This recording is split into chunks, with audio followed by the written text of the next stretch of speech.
अस्सलाम वालेकुम नादरीन, इस दुआ के साथ कि अल्लाह ताला आपको और आपके बच्चों को अपने ख़ास हिफ्ज़-ओ-मान में रखे, और इस दुआ के साथ किसी का बच्चा जो है ना वो पढ़ाई से पीछे ना हटे, इस दुआ के साथ किसी का बच्चा नशे में ना पड़े, इस दुआ के साथ कि किसी का बच्चा नाफरमान ना हो, इस दुआ के साथ कि किसी का बच्चा बुरी सोसाइटी में ना पड़े, इस दुआ के साथ किसी का बच्चा साइकोलॉजिकली किसी प्रॉब्लम का शिकार ना हो, इस दुआ के साथ किसी का बच्चा कभी बीमार ना हो। जब बीमार होता तो माएँ जिस तरह तड़पती हैं, बाप जिस तरह तड़पते हैं, वो देखने को बिल्कुल बंदा तड़प तड़प जाता है। कि फिर वही दुआ है कि अल्लाह ताला सबके बच्चों को सिराते मुस्तकीम पे रहे, अल्लाह ताला सबके बच्चों को पढ़ाई पे रखे, अल्लाह ताला सबके बच्चों को वैसा चाहे जैसे माँ बाप चाहते हैं।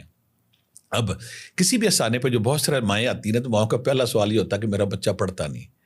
माएँ कहती कि मेरा बच्चा पढ़ाई पे ध्यान नहीं देता, वो दाएँ बाएँ टाइम बहुत देता है। तो मैं यहाँ पे आज जो इंशाल्लाह प्रोग्राम करूँगा, आप हैरान हो जाएंगे कि नॉर्मल बच्चे जो हैं, जो कुंदज़न बच्चे हैं, जो पढ़ते नहीं, जिनका फोकस नहीं है, जो पढ़ाई की तरफ नहीं आते, उनके दिमाग कंप्यूटर की तरह तेज़ हो जाएंगे, कंप्यूटर से भी तेज़ हो जाएंगे। मैं इतनी आसान फार्मूले बताऊँगा और उसको विद प्रूफ के साथ बताऊँगा कि मैं जब बताऊँगा तो आप खुद कहेंगे कि ये मसला ठीक आ रहा है। बच्चों के साथ तो 3-4 प्रॉब्लम आते हैं। कुछ ये होता है कि बच्चे दाएँ बाएँ तो सारे काम करते हैं, लेकिन जब पढ़ाई की तरफ आती है तो उनका फोकस डिस्टर्ब हो जाता है। इसमें सबसे प्रॉब्लम एक और आती है, बच्चे सारा साल परफॉर्म करते हैं, सारा साल पढ़ते हैं, लेकिन एन पेपर से पहले वो बीमार हो जाते हैं, या पेपर का प्रेशर लेके वो अपसेट हो जाते हैं, या पेपर वाले दिन उनका दिमाग ब्लैंक हो जाता है। जब पेपर होता है उनका दिमाग ब्लैंक हो जाता है। जब ब्लैंक हो जाता है ना, ये सबसे बड़ी प्रॉब्लम है। इसका तीर मुजरब मैं आपको फार्मूला नुस्खा बताऊंगा कि जो बच्चे पहली बार जिनका फोकस नहीं होता, जिनका पेपर वाले दिन जो ब्लैंक हो जाते हैं, और फिर वो दुआएं, वो तस्बीहां सारी आपको बताऊंगा जिससे बच्चे पढ़ाई की तरफ तेज हो जाते हैं।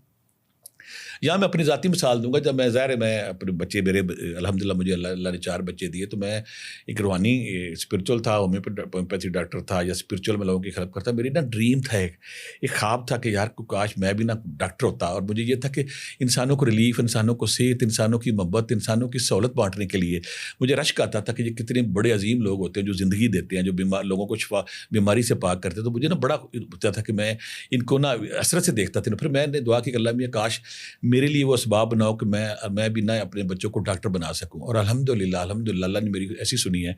मैं गुनाहगार हूं, लेकिन अल्लाह ने मेरे पे ना बड़ी बरखा की। अल्हम्दुलिल्लाह आज मेरे 3 बच्चे MBBS डॉक्टर हैं। मैंने उनके साथ क्या किया, वही फार्मूले आपसे शेयर करूंगा, ताकि आप भी अपने बच्चों के साथ वही फार्मूला, वही दुआ, वही जिक्र अस्कार, वही फूड, वही खुराक जब इस्तेमाल करेंगे तो आप हैरान को नताइज पाएंगे। बच्चे पढ़ेंगे, बच्चों का दिमाग चलेगा, बच्चों की याददाश्त तेज़ होगी, बच्चों का फोकस ठीक होगा, और बच्चे इंशाल्लाह जो जैसे आप चाहते हैं ना वैसा आप पढ़ाई की तरफ जाएंगे। या मैं सिर्फ एक बात आपको क्लियर कर दूं कि मैं क्योंकि न्यूमरोलॉजी पामिस्ट्री भी जानता हूं, सिर्फ वो बच्चा जिनका बच्चा किसी भी महीने की 3 तारीख को, 12 को, 21 को, 30 को, किसी भी महीने की 3, 12, 21, 30 पे अगर पैदा होता है तो ये बिजनेस ग्रुप पे, ऐसे बच्चे बिजनेस वाले होते हैं, कारोबारी लोग होते हैं, इनको इल्हाम होता है, इनको क्रिएटिविटी होती है, इन पे अल्लाह का खास करम होता है। ऐसे बच्चों को अगर आप बिजनेस पे लगाते हैं तो ये कामयाब होते हैं। तो मैं ऐसे पेरेंट्स से कहूँगा कि बाकी सारे बच्चे जो है नौकरी भी कर सकते हैं, खैर ये अगर आप इनको बिजनेस पे लगाते हैं तो ये ज़्यादा सक्सेसफुल होते हैं। इसकी दूसरी बात है, कुछ बाकी जो बच्चे हैं वो तो हर फील्ड में आते हैं, लेकिन अगर बाकी आप पेरेंट्स से आपको पूरा राइट है। एक मैं ज़रूर कहूँगा बच्चे को टैलेंट के मुताबिक लेके जाएँ। अगर आपके बच्चे में जो टैलेंट है उधर आप उसको पढ़ाते हैं तो वो ज़्यादा परफॉर्म करता है। तीसरी बात है कि बच्चे को प्रेशर कुकर में ना डालें। प्रेशर कुकर में डाल के बच्चा अपसेट हो जाता है।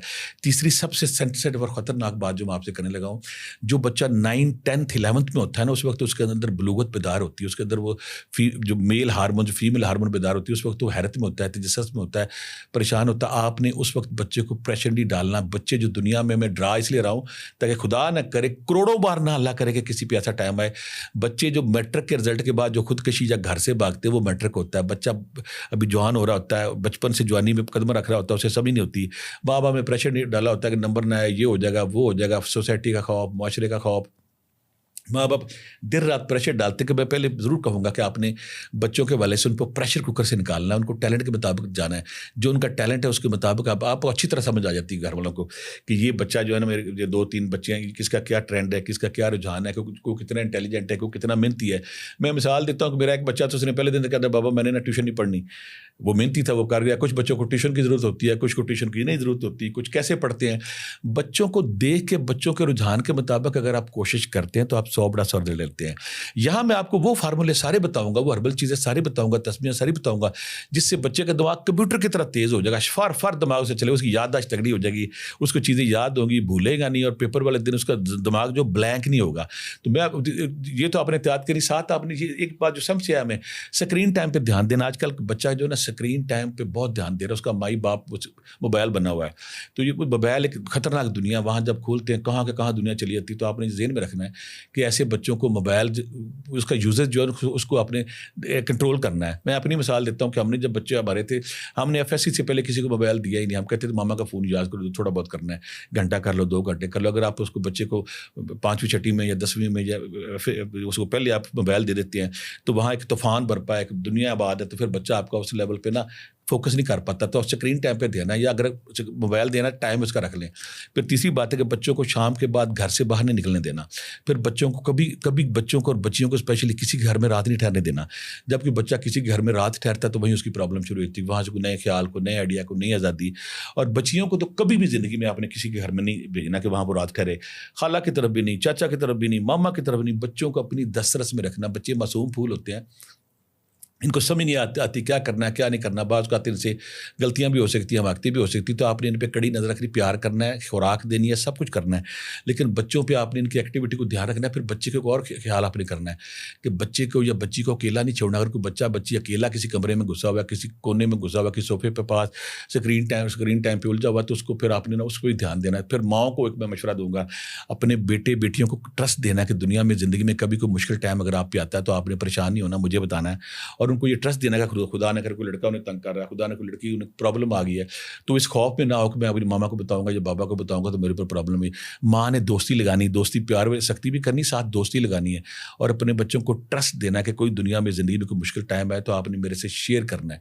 ये सारी चीज़ें जब देखा, पढ़ाई का उसको फोकस देना, उसको ट्रेंड के मुताबिक उसको पढ़ाई पर लगाना है। उसके फिर एक और गलती नहीं करनी कि जब बच्चा सारा साल पढ़ता है ना, जो बच्चा सारा साल एग्जाम में या टेस्टों में परफॉर्म करता है वही एनुअल में परफॉर्म करता है। अगर आप ये देखते कि आपका बच्चा सारा साल परफॉर्म नहीं कर रहा तो अलर्ट हो जाए।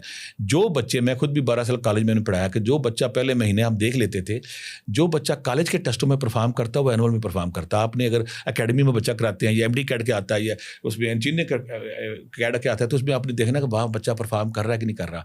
आजकल 90+ से नीचे तो गुजारा ही क्यों नहीं। अगर आपका बच्चा जो कॉलेज के टेस्ट है या एकेडमी के टेस्ट है वहाँ पर 90+ नहीं ले रहा तो आप अलर्ट हो जाए। आपने कोशिश करके उससे 90+ दिलवाने हैं। और दूसरी बात, अगर आपकी सारी कोशिशों के बावजूद अगर आप देखते हैं कि बच्चा का ज़हन काम ही नहीं कर रहा, पढ़ ही नहीं रहा, तो कोई ज़रूरत नहीं डॉक्टर इंजीनियर बनाने की। उसको फिर बिजनेस एजुकेशन दे, ऑनलाइन एजुकेशन दे, कंप्यूटर एजुकेशन दे, ताकि बच्चे कामयाब हो जाए। जो मेरा बताने का मकसद ये कि आपने अपना ख्वाब, अपना ख्याल, सोसाइटी का खौफ, मुआशरे का खौफ करके बच्चे को हर सूद नहीं करना कि मैंने इसे CA कराना है, मैंने इंजीनियर बनाना है, मैंने डॉक्टर बनाना है। भाई जो बच्चे का टैलेंट अगर वो है इट्स ओके कराएं, अगर वो नहीं है तो आपने प्रेशर लेके सोसाइटी का खौफ, मुआशरे फलां का बच्चा फलां ये नहीं करना। और दूसरी बात है कि अपने दिल में हसद बोझ नहीं रखना कि फलां का बच्चा बड़ा पढ़ता है, मेरा क्यों नहीं पढ़ता। इन चीज़ों से दूर रहना है। जब ये सारी चीज़ों की आप एहतियात करेंगे इंशाल्लाह जब बच्चे आपके पढ़ेंगे। अब एक आपने काम करना है कि अगर आप होम्योपैथी पे चाहे बिलीव करते हैं चाहे नहीं करते, किसी भी होम्योपैथी स्टोर से मीठी गोलियाँ मिलती जो उसे कहते हैं कालीफास 6X। कालीफास 6X, ये मीठी गोलियां हैं, ये दिमाग को ताकतवर करती हैं। मैंने अपने चारों बच्चों को मैंने मसलसल खुआई हैं बचपन में। बड़ा भी अगर कोई किसी का ज़हन का फोकस नहीं होता, पढ़ाई के लिए फोकस ज़रूरी है। अगर आपका फोकस नहीं, अगर आपका ज़हन बिखरा हुआ, आप ज़हन उलझा हुआ है और अगर आपका दिमाग पढ़ाई पे फोकस नहीं होता तो ये दुनिया की बेस्ट मीठी गोलियाँ हैं।